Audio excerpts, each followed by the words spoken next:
Hello, everyone, and thank you for tuning in to Fran Coach's Franchising 101 podcast series. I am Tim Parmeter, founder and CEO of Fran Coach and your podcast host.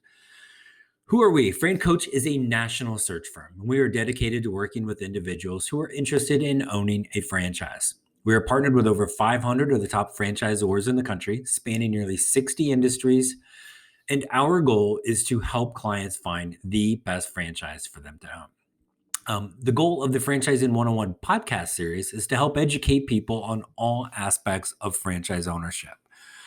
Today, we want to talk about a topic that will come up once our clients start vetting franchises. And that is the topic of the franchise disclosure document, or the FDD.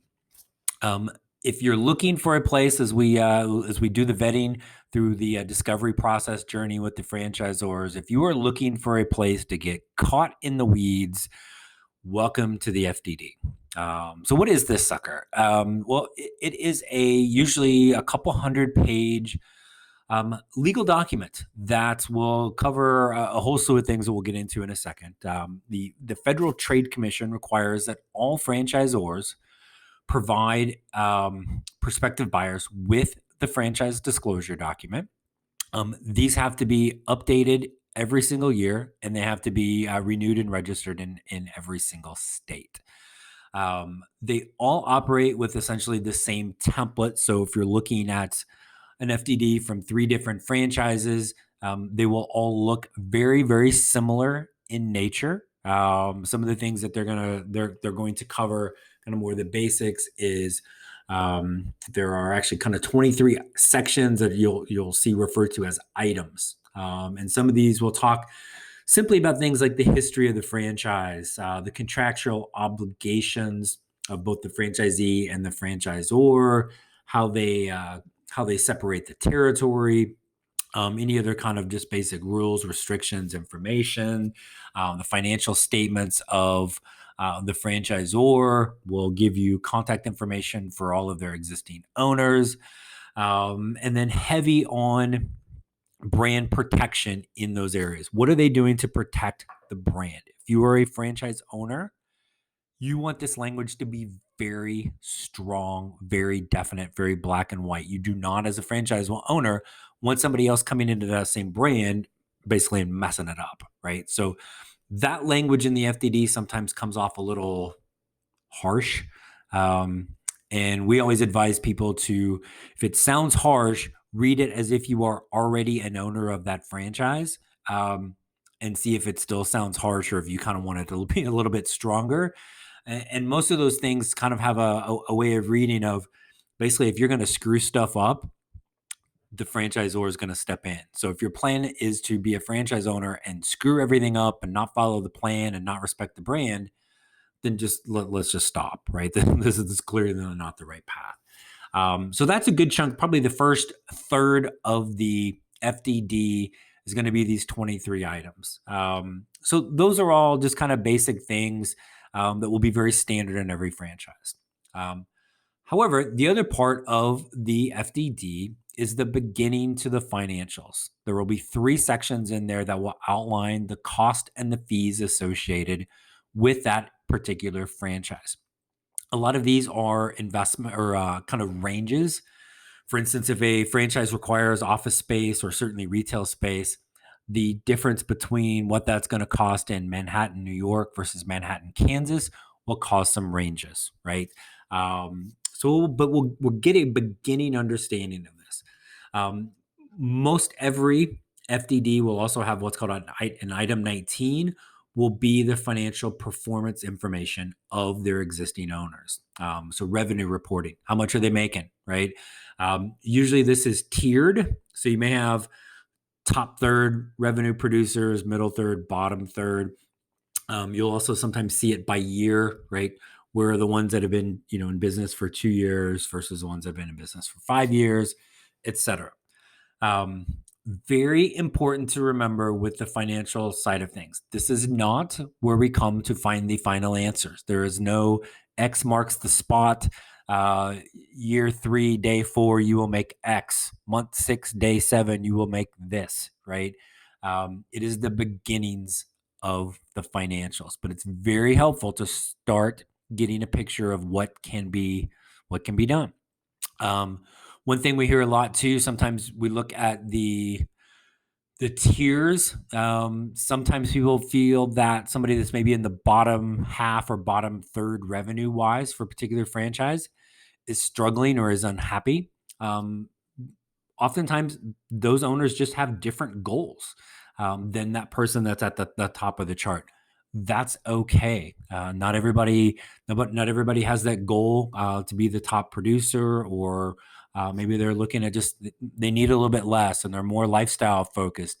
That's okay. What we want to try to get an understanding of is, again, some good averages and some good base information. So as we move farther in the process with the franchisors, and you get a chance to talk to owners, we've got data to start with when we start having any financial conversation with them. So that's kind of the first third of the FDD. The latter 2/3 is going to end up being basically the template of the franchise agreement that you would eventually sign and any addendums that go with that. Is it necessary to read if we're vetting 3 franchises and you have 3 FDDs all at the same time? Is it necessary to read all 3 franchise agreements? No, I mean, you certainly can, but the focus at the beginning should be on the items. And again, just to understand what's in there more from an understanding standpoint. There's no real decision or no aha moment typically in an FDD that's going to make you go, this one's bad, this one is great. It's just basic information. Every now and then, franchisors will send those over and say, "Hey, let's schedule a call after you read through it." We strongly recommend just get that call on the calendar. Otherwise, the process tends to drag out a little bit. But you'll always have an opportunity to have at least a phone call with the franchisor to review any questions or clarity on this. And then the update calls you have with Fran Coach will also be able to do the same thing to help you with that. So that's a little bit about the FDD, the franchise disclosure documents. When we get towards the end of the process and we've kind of identified, hey, franchise X is the one for us, then absolutely we need to take a look at the agreement. Typically mirrors the FDD for the most part, so there shouldn't be any really dramatically new information in there. But we'll want to read through that. Again, things that we can help you with at that point. Usually, all pretty clear. Very rarely does anything change in the franchise agreement. So it's not like we're going to go in there and redline half of that or negotiate the franchise fees. It's a standard agreement. It is designed to be consistent across the brand, kind of the whole point of a franchise. If somebody wants to have a have legal review of this, once we get towards the end, that's the time to do that. If that's the case, just understand it is imperative that you're using a franchise attorney to review a franchise agreement. Just because Uncle Bob is a great family lawyer doesn't mean Uncle Bob knows a dang thing about franchise agreements. Usually example I use is, if you had a fantastic accident attorney that helped you when you got rear-ended and then try to use that attorney when you're going through a divorce, it's not going to go well. There's specialties for a reason. So a franchise attorney, usually for somebody to review an agreement, you're going to be looking at, 2,500, $3,000, something like that for that franchise attorney review of the agreement. And again, not much changes. So some people like that peace of mind. That would be the time to do it. Most people opt not to, but it is something that we always want to make sure people are aware of. We have obviously some franchise attorney partners that we can refer over to, but it's always easy to find one in your local area as well. So again, we'll go over this in more detail as we get into the FDDs, and just know once you receive it, it'll be kind of an ongoing process. So please don't let it bog you down. Don't think that this is the end all be all of how I'm going to figure things out.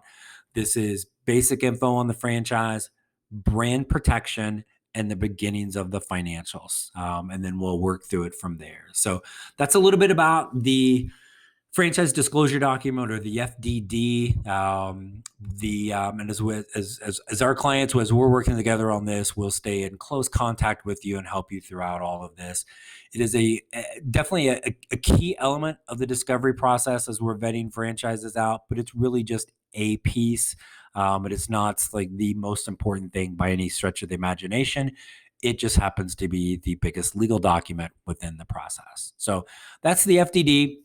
And a little bit about kind of how we'll help people with this. Hopefully, this is helpful for folks already in the process or thinking about it down the road. Just to get an idea of just a little bit of how thorough the vetting process is. The Fran Coach team is here to help. If you'd like to learn more, we'd love to talk to you. Find us online, francoach.net. Reach out to us that way. We'll get a call set up. Never ever any fee for our service. So if you have some interest in business ownership, like to take control of your future a little bit more, take that first step, reach out today, schedule a call, and help create your better tomorrow. Thanks for tuning in to the Fran Coaches Franchising 101 podcast series. Have a great day, and we'll talk soon.